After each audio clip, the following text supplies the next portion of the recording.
Hello students, ये जो lecture है आपका, ये लेक्चर ओएचई का ही है। तो ये बड़ा कॉमन सा आज का जो टॉपिक है, बड़ा कॉमन सा टॉपिक है ये। मतलब आप लोगों को पता भी होगा और बहुत कुछ आप लोगों ने देखा भी होगा। तो मेरा ये हाफ लेक्चर जो आपका है आज का, वो बहुत ही कॉमन सा है, सब आपका देखा हुआ है। बस मुझे बताना है आपको कि वो होता क्या चीज़ है, ठीक है। तो आज का जो लेक्चर का टॉपिक है वो आपका सिग्नल, टाइप ऑफ सिग्नल से शुरू होगा। क्या क्या सिग्नल हम कितने तरह का सिग्नल बोर्ड्स होता है उसको हम कैसे पहचानते हैं, ठीक है। उसके बाद हम सब सिग्नल को हम जानेंगे कि कितने तरह का होता है, जैसे आप यहाँ पे देख रहे हैं। उसके बाद जो आपका आता है थोड़ा सा रेगुलेटेड अनरेगुलेटेड ओएचई का डेफिनेशन मैं आपको बताऊंगा क्या होता है। उसके बाद हम मेंटेनेंस शेड्यूल के बारे में पढ़ेंगे, जो एक बहुत ही मतलब टॉपिक है, इम्पॉर्टेंट है। और लास्ट में थोड़ा सा मैं क्लियरेंस के बारे में बताऊंगा आपको। तो आज का लेक्चर बेसिकली जो है तीन चार चीज़ों को मिला करके मैंने बनाया, क्योंकि बहुत छोटा छोटा टॉपिक बन रहा था, तो इसीलिए मैंने सबको मिला करके, और सब इंडिपेंडेंट है आपस में, ऐसा कुछ जरूरी नहीं है कि आपस सब रिलेटेड है, सब इंडिपेंडेंट है, तो आराम से समझ में आएगा, कोई दिक्कत नहीं, ठीक है। तो सबसे पहले different types of signal boards of OHE, ठीक है। देखिए ये सारा चीज़ आपने देखा है ना, जब आप ट्रेन से ट्रैवल करते हो सारा कुछ देखा है आपने। अनगार्डेड रेलवे क्रॉसिंग का ये मतलब होता है कि आपका रेलवे क्रॉसिंग है, लेकिन वहाँ पे कोई भी बंदा जो है वो क्या कहते हैं उसको, झंडा दिखाने वाला नहीं, ठीक है। मतलब जैसे एक गार्ड नहीं होता जो आपका रेलवे ट्रैक के पास खड़ा रहता है, वो उसको फाटक उठाने के लिए और नीचे करने के लिए। तो जब ये सिंबल है तो मतलब अनगार्डेड रेलवे क्रॉसिंग है आपका।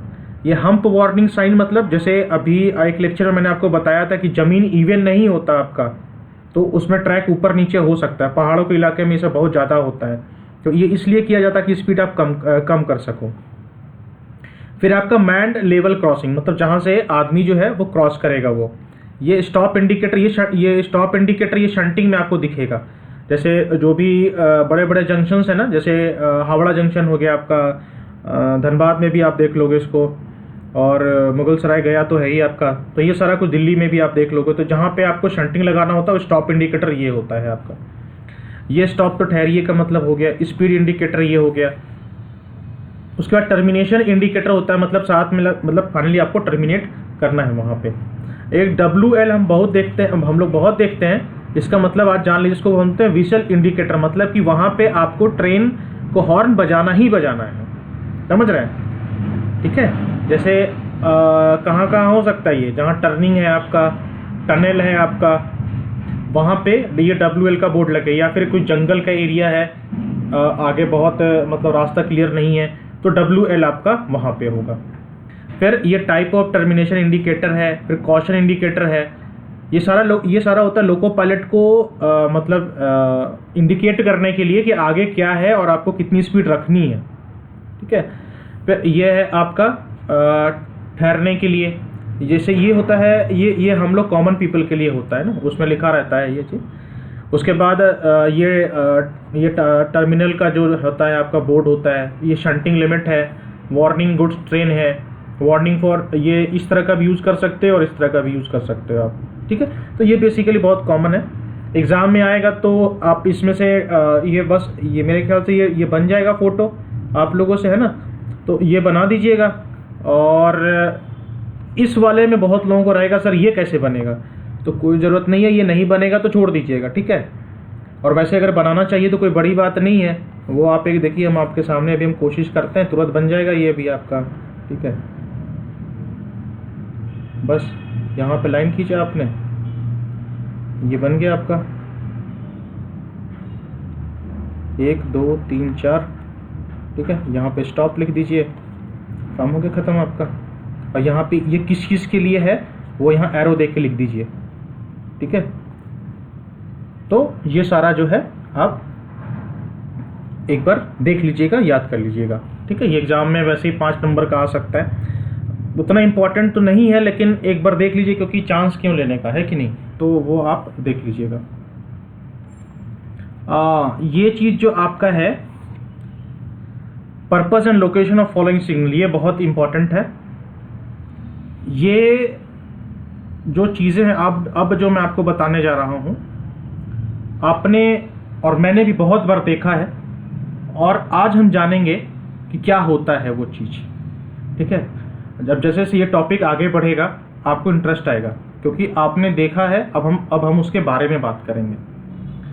पहले है कि वार्नर सिग्नल क्या होता है। देखिए, ये हम सभी लोगों ने देखा है, बचपन से देखा है, पता नहीं था कि कहते क्या है। ये वार्नर सिग्नल है। ठीक है, ये तो नॉर्मल सिग्नल हो गया। ये जो आप देख रहे हैं मछली का पूंछ जैसा है, इसको मैं गलत नहीं बोल रहा हूँ, इसको फिश टेल ही बोलते हैं। ठीक है, ये फिश टेल ही बोलते हैं इसको। तो ये जो फिश टेल टाइप का आप देख रहे हो ना, ये जो सिस्टम है ये आपका वार्नर सिग्नल है पूरा। ठीक है, तो जब ये ऑन होता है तो it indicates that a signal ahead is at danger and driver must be prepare to stop at next signal. ठीक है, ये चीज़ है। उसके बाद जब ये ऑफ होता है तो मतलब ड्राइवर जो है वो नेक्स्ट मतलब स्पीड लेके प्रोसीड कर सकता है आगे जाने के लिए। ठीक है, और ये चीज़, it is the first signal for train entering the station. Station enter होने के पहले ये लगा हुआ ही होता है। तो आप ध्यान दीजिएगा, कोई भी स्टेशन होगा उसके पहले ये लगा हुआ ही होगा।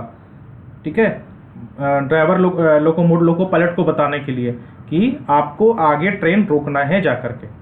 ठीक है, तो ये चीज़ है। ठीक है, तो ये बचपन से आपने भी देखा है, मैंने भी देखा है। आज हम जानेंगे क्या मतलब होता है, ये वार्नर सिग्नल होता है। ठीक है, अब नेक्स्ट आइए, कोएक्टिंग सिग्नल। ये हम लोगों ने देखा है बचपन में ये चीज़। पहले मैं बताता हूँ कोएक्टिंग मतलब क्या होता है। एक्ट मतलब होता है व्यवहार करना, और को मतलब होता है साथ में, मतलब साथ में व्यवहार करना। ये जो ऊपर लाइन देख रहे हो बेटा, ये जो लाइट देख रहे हो, ये जो लाइट देख रहे हो, ये लाइटें एक साथ बंद होंगी और जलेंगी, बंद होंगी और जलेंगी। ठीक है, अब आपका क्वेश्चन होगा तब एक ही साथ करना है तो इसको यूज क्यों कर रहे हैं, है ना, बिजली की बर्बादी क्यों कर रहे हैं। इसका यूज ये है कि कभी कभी ऐसा होता है कि आपका जो ट्रेन है वो गुफा से या फिर सुरंग से होकर के जा रहा है। सिग्नल आपका जो है और जो गुफा और जो सिग्नल का हाइट ज़्यादा ऊपर है, मतलब इसकी हाइट जो है वो ऊपर की तरफ है, और आपको लोको पायलट को इंडिकेट करना है। तो वो लोको पायलट क्या करेगा, इस वाले लाइट के हेल्प से वो देख लेगा। तभी ये दोनों आपस में एक साथ बंद होता है, बुझता है। और इसमें से कोई भी अगर एक फेल हो गया तो पूरा सिस्टम को हम चेंज करते हैं। ये हमेशा ध्यान रखिएगा। तो ये है को एक्टिंग सिग्नल। एक साथ देखिए, एग्जाम में ये बनाइएगा आप लोग। ठीक है, एग्जाम में ये बनाइएगा। ठीक है, ये बन जाएगा ना आराम से लाइन खींच करके। तो ये light number 1, light number 2, light number A, light number B, ये एक ही साथ जलेगा, बंद होगा। अगर ये रेड है तो ये भी रेड जाएगा, और अगर ये ग्रीन है ना, तो ये भी ग्रीन होगा। एक साथ जलेगा, बंद हो, एक साथ चेंज होगा, ये कोई चेंजिंग नहीं होता है। ठीक है, तो ये चीज कहाँ है, when due to obstruction such as over bridge, arm और light of the main signal does not remain in the view of the driver. मतलब ड्राइवर को जब दिखता नहीं है ना, जैसे टर्निंग है आपका, तो टर्निंग पे कभी कभी क्या होता है कि लाइट का जो है वो, जैसे मान लीजिए कि रेड तो दिख जाता है, ग्रीन और येलो में दिक्कत होती है। तो फिर ये क्या होता है, वहां पे आप टर्निंग पर ये लगा सकते हो नीचे की तरफ, तो ड्राइवर को नीचे की तरफ दिख जाएगा वो। ठीक है, तो ये होता है आपका co acting signal. They are fixed below the main signal. Main signal just नीचे ही होता है ये। तो आज के बाद जब भी आप देखोगे तो आपको ध्यान रहेगा कि को एक्टिंग सिग्नल किसको बोलते हैं। मैंने कहा ना, आज का टॉपिक जो है हम सब जानते हैं, आज हम जानेंगे कि उसको कहते क्या है। उसके बाद है शंट सिग्नल। ये हर किसी लोगों ने देखा है, मतलब ये शंटिंग लाइन में हम यूज़ करते हैं ये। तो एग्ज़ाम में आएगा तो आप ये वाला फिगर बना सकते हैं, इसको बनाइएगा। रंगने मत लगिएगा एग्ज़ाम में। ठीक है, रंगने की कोई ज़रूरत नहीं है। आपको बस क्या करना है कि ये ऐसे करके, ठीक है, ये ऐसे करके आप बना देना। एक यहाँ पे बना देना, एक यहाँ पे बना देना, एक यहाँ पे बना देना, और इसको शेड कर देना ऐसे करके। ठीक है, आपको यही दिखाना है ना कि यह जल रहा है, इसके लिए शेड कर देना। और इस वाले केस में क्या करोगे, ये है आपका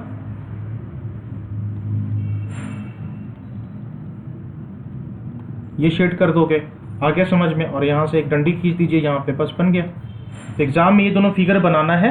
ये स्टॉप के लिए होता है और ये स्लो शंटिंग के लिए होता है। ठीक है, तो शंट सिग्नल समझ में आ गया आपको। शंटिंग जहाँ पे आपको यूज़ करना है वहाँ पे हम शंटिंग सिग्नल यूज़ करते हैं, और इसका हाइट क्या होता है 0.5 मीटर ज़मीन से ऊपर होता है ये, ठीक है। तो ये चीज़ आपका होता है शंट सिग्नल, जहाँ पे जो ये हम स्टेशन यार्ड में यूज़ करते हैं, जहाँ पे हमें शंटिंग में लगाना पड़ता है हमारे ट्रेन को, ठीक है। ये हो गया आपका। उसके बाद है डेटोनेटिंग सिग्नल। डेटोनेटिंग का मतलब होता है फटना।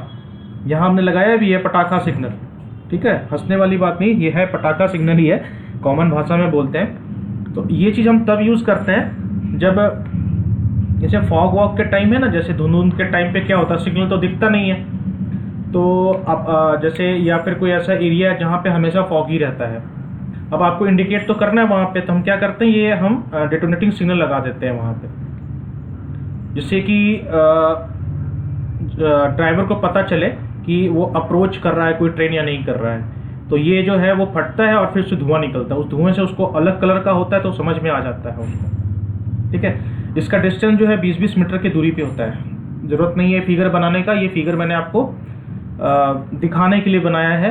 फिर भी अगर कुछ लोगों को अगर बनाना है तो मैं उसका भी तरीका बता देता हूँ। सीधा सीधा आप ये बनाना ऐसे करके, ये ऐसे करके आपका ट्रैक हो जाएगा, और यहाँ पर ऐसे ऐसे और ऐसे यहाँ पे लिख देना 20 मीटर,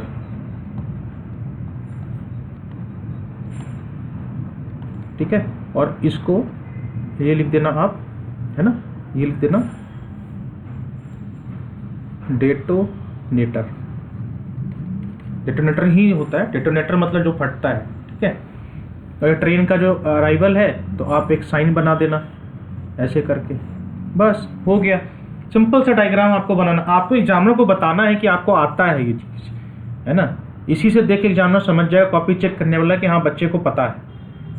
मैं डायग्राम बनाने क्यों बोल रहा हूँ, क्योंकि पता है डायग्राम से बहुत अलग इफेक्ट पड़ता है आपके कॉपी पर। आप कितना भी लिखते जाओ कहानी, 3 पेज 4 पेज, अगर आपने एक पेज में डायग्राम बना दिया, एक पेज में लिख दिया, कहानी वहीं खत्म, ठीक है। क्योंकि डायग्राम से विजुअलाइजेशन आता है ना, एग्जामिनर भी समझता है कि हाँ इसको डायग्राम पता है, मतलब आगे वही लिखा होगा। और एग्जामिनर को ढूंढने की जरूरत नहीं है कि आपने लिखा क्या है, वो डायग्राम में समझ गया। लेकिन आप डायग्राम नहीं बनाओगे तो वो फिर पढ़ के ढूंढेगा, तो 10 वो वही है, फिर 10 में से 7 नंबर, 4 में से 2.5 नंबर, 3 नंबर दे के निकाल देगा आपको 5 में से, ठीक है। ये चीज़ है, तो ये समझ में आ गया आपको। उसके बाद है आपका रेगुलेटेड एंड अनरेगुलेटेड ओची, जो मैंने आपको एक बार पहले भी बताया था, अभी फिर बता देता हूँ। रेगुलेटेड ओची वो होता है जहाँ पे आप ऑटो टेंशन डिवाइस, ठीक है, ऑटो टेंशन डिवाइस यूज करते हो। और अनरेगुलेटेड होता है जहां पे हम auto tensioning device not used, ये अनरेगुलेटेड होता है, ठीक है। ये होता है आपका।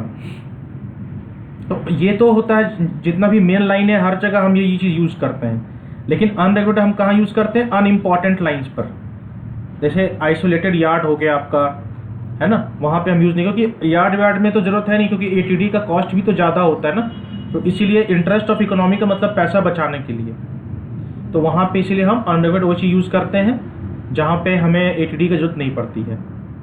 उसके बाद आता है आपका मेंटेनेंस शेड्यूल, बहुत आसान है, कुछ नहीं इसमें, खाली पॉइंट आपको याद रखना है। फोर्टनाइटली होता है 15 दिन, मतलब हर 15 दिन पे आपको क्या चेक करना है। मेंटेनेंस का मतलब वही होता है, जैसे बाइक चलाते हो तो आप नहीं बोलते कि जब पहली बार बाइक लेते हो तो इतना 1000 किलोमीटर चल जाने पे पहला मेंटेनेंस जरूरी है, दूसरा मेंटेनेंस इतना दूर चल जाने पर जरूरी है, तो वही है, ट्रैक का भी मेंटेनेंस है।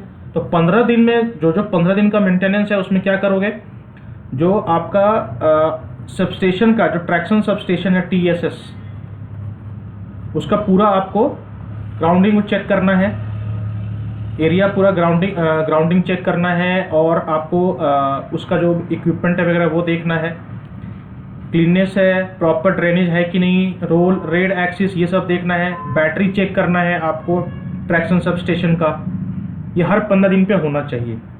उसके बाद महीने में क्या है, बॉन्डिंग एंड अर्थिंग चेक करिए आप, है ना। देखिए हर 15 दिन पे तो साफ सफाई और एरिया आसपास का एरिया देखिए, बॉन्डिंग अर्थिंग चेक करिए महीने में, फिर ट्रांसफार्मर का, सर्किट ब्रेकर का, इन सब का maintenance, circuit break, transformer oil देखिए कितना है, ब्रेकर आपका सही से काम कर रहा है नहीं कि नहीं, आइसोलेटर काम कर रहा है कि नहीं, इंसुलेटर सही से काम कर रहा है कि नहीं, ट्रांसफार्मर का मेंटेनेंस देखिए उसमें, है ना, सर्किट ब्रेकर, इंटरप्टर देखिए लिखा हुआ है यहाँ पे।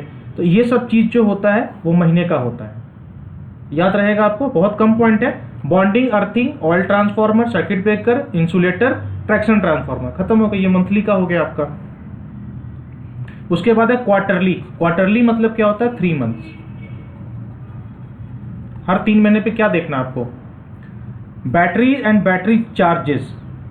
अब ये अलग है, अभी आप कहोगे सर अभी आप बैटरी भी इधर कह रहे थे, आप उसमें कह रहे हो बैटरी, चेकिंग ऑफ बैटरी और inspection of battery and battery charge अलग है। चेकिंग ऑफ द बैटरी मतलब बैटरी का पानी चेक करते रहना आपको कि पानी खत्म तो नहीं हुआ, और inspection of batteries and battery charges का मतलब है कि charging capacity of the battery.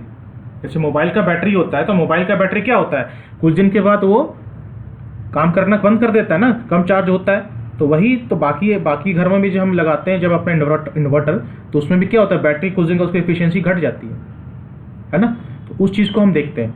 तो वो है आपका क्वार्टरली मेंटेनेंस में। फिर आपका पीटीसीटी हो गया, करंट ट्रांसफार्मर, पोटेंशियल ट्रांसफार्मर और ऑक्सिलरी ट्रांसफार्मर। हाफ ईयरली मतलब हो गया 6 महीने का। इसमें क्या करोगे, ट्रैक्शन ट्रांसफार्मर का testing of oil sample for acidity and BDV, ये आपने पढ़ा होगा। बीडीवी होता है ब्रेक डाउन वोल्टेज। बीडीवी जो आपका ये बीडीवी लिखा हुआ है, इसको हम बोलते हैं ब्रेक डाउन वोल्टेज। ये ट्रांसफार्मर ऑयल में ब्रेक डाउन वोल्टेज होता है। अब ये लेक्चर तो समझिए कि इसके लिए नहीं है, इसीलिए मैं आपको बीडीवी नहीं बताऊंगा, बस ये जानिए कि ब्रेक डाउन वोल्टेज होता है। और ऑयल जो आपका ट्रांसफार्मर ऑयल है उसका हम सैंपल चेक करते हैं कि उसका जो प्रॉपर्टी है वो कहीं ख़राब तो नहीं हो गया है, वो उसको हटाना पड़ेगा आपको। ये जो आपका लेवल वाला जो था ना, इससे कंफ्यूज मत होइएगा। ऑयल लेवल मतलब होता है कि ट्रांसफार्मर में तेल कितना है, तेल का मतलब उसको भर दीजिए, ठीक है। और ये वाला है ट्रांसफार्मर का प्रॉपर्टी चेक करने का कि उसमें इंसुलेशन प्रॉपर्टी है कि नहीं, ब्रेकडाउन वोल्टेज उतना है कि नहीं। तो एक क्या होता है, टेस्टिंग किट होता है, छोटा सा एक बक्सा होता है, टेस्टिंग किट होता है, आपको बता देता हूँ, शायद आप देखोगे भी साइट पे। वो ऑयल का सैंपल निकाल के उसमें डाल देते हैं, फिर उसको चेक करते हैं। तो उसमें आप उसमें जब स्पार्किंग होती है तो उससे हम पता लगा लेते हैं कि कितना वोल्टेज तक वो जा रहा है, ठीक है। तो ये आपका होता है। कंट्रोल एंड रिले पैनल है और ट्रैक्शन ट्रांसफार्मर है। तो इन सब का हम करते हैं हाफ ईयरली। तो ये था आपका पूरा मेंटेनेंस। तो एग्जाम में जो क्वेश्चन आएगा तो उसमें आएगा discuss the maintenance schedule of traction and substations करके अभी क्वेश्चन आ सकता है। या फिर अगर 2-2 नंबर का देगा तो ये भी दे सकता है कि अलग अलग करके कि mention the points of fortnightly maintenance, mention the points of monthly maintenance, है ना। और उसके बाद आएगा आपका ये भी आ सकता है quarterly maintenance, points of quarterly maintenance, half yearly maintenance, ऐसे करके आपका आ सकता है, ठीक है। तो ये आपका पॉइंट हो गया आपका, जितना जो मैंने आपको बताया। इसके बाद है आपका क्वार्टरली मेंटेनेंस के बाद आता है ईयरली। 1 साल में क्या करना है आपको। 1 साल का जो पूरा है उसमें एलए आता है, बॉन्डिंग अर्थिंग है, ट्रैक्शन ट्रांसफार्मर है, कंट्रोल रिले पैनल है, बैटरी चार्जेज है। मतलब एक होता है आपका, एक तो होता है जैसे आपका बैटरी चार्जेस जो है वो तो आपने हर 6 महीने पे देख लिया, क्वार्टरली आपने देख लिया। उसके बाद ये होता है कि बैटरी का जो पूरा लाइफ साइकिल है वो हम डिसाइड करते हैं कि इतना हो गया तो अब आगे चलने वाला है कि नहीं। बॉन्डिंग अर्थिंग का हम उसमें सैंपल टेस्टिंग करते हैं, चेकिंग करते हैं उसमें। ट्रैक्शन ट्रांसफार्मर का हम उसमें सिलिका जेल वगैरह हम चेक करते हैं उसमें, और कूलिंग चेक करते हैं, अगर आपका है कूलिंग है तो उसमें वो हम चेक करते हैं। लाइटनिंग अरेस्टर का हम ये चेक करते हैं कि उसमें कोई ब्रेकेज तो नहीं आ गया डिस्क में, क्योंकि जैसे ही लाइटनिंग अरेस्टर के डिस्क में ब्रेक आएगा वो उसका जो अरेस्टिंग प्रॉपर्टी हो वो हट जाता है, तो वो आपको चेंज करना पड़ेगा। तो ये है आपका ईयरली मेंटेनेंस। बुक में बहुत लिखा है, बुक में तो बहुत ज़्यादा लिखा है, मेन यही पॉइंट है जो आपको याद करना है। आप मेरे ख्याल से यही याद भी रहेगा और यही लिख भी पाओगे आप एग्जाम में। तो पढ़ना वो चाहिए जो आप एग्जाम में लिख पाओ। उसके बाद इलेक्ट्रिकल क्लियरेंस की बात हुआ है, जो हमें मेंटेन करना होता है। तो इसमें एक होता है वर्टिकल, एक होता है हॉरिजॉन्टल। वर्टिकल मतलब होता है ऐसे और हॉरिजॉन्टल मतलब खड़ा, है ना। सॉरी, वर्टिकल मतलब हो गया ये वाला और हॉरिजॉन्टल मतलब ये वाला। ठीक है। वर्टिकल मतलब ये, और ये हो गया आपका हॉरिजॉन्टल, दो चीज हो गई, दो अलग अलग डिस्टेंस है, ठीक है।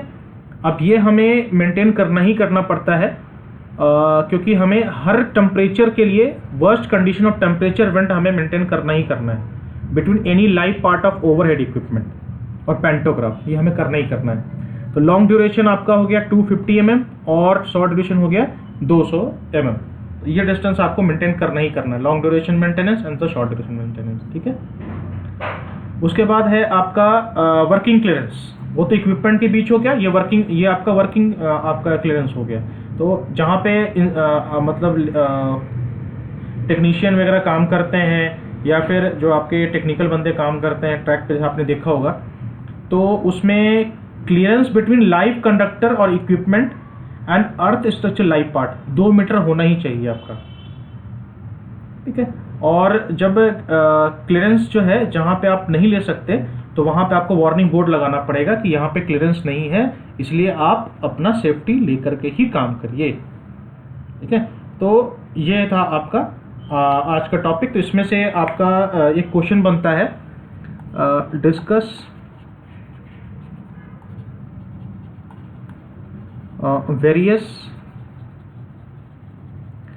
क्लियरेंसेस इन OHE, ऐसे करके क्वेश्चन बन सकता है। तो उसमें आप ये दोनों लिख दीजिएगा, ठीक है। उसमें आप इलेक्ट्रिकल भी लिख दीजिएगा और उसमें आप वर्किंग भी लिख दीजिएगा, ठीक है। और अलग अलग भी आ सकता है, मोस्टली अगर 2 नंबर का सवाल आया तो उसमें आपसे इलेक्ट्रिकल क्लियरेंस पूछेगा आपसे, और अगर 4 या 5 नंबर का आया तो जो है अगर ये 4 या 5 नंबर का आया तो इसमें आपको ये भी पूछेगा, ये पूछेगा, उसमें दोनों आपको लिखना होगा, ठीक है। तो ये था आज, ये है। और आज तक हमने ये पढ़ा। फिर हाइट ऑफ कॉन्टैक्ट वायर जो हमने पहले भी पढ़ा है, तो 4.80 मीटर रेल से ऊपर होना चाहिए, मैक्सिमम 5.80 मीटर हो सकता है, लेवल क्रॉसिंग में 5.50।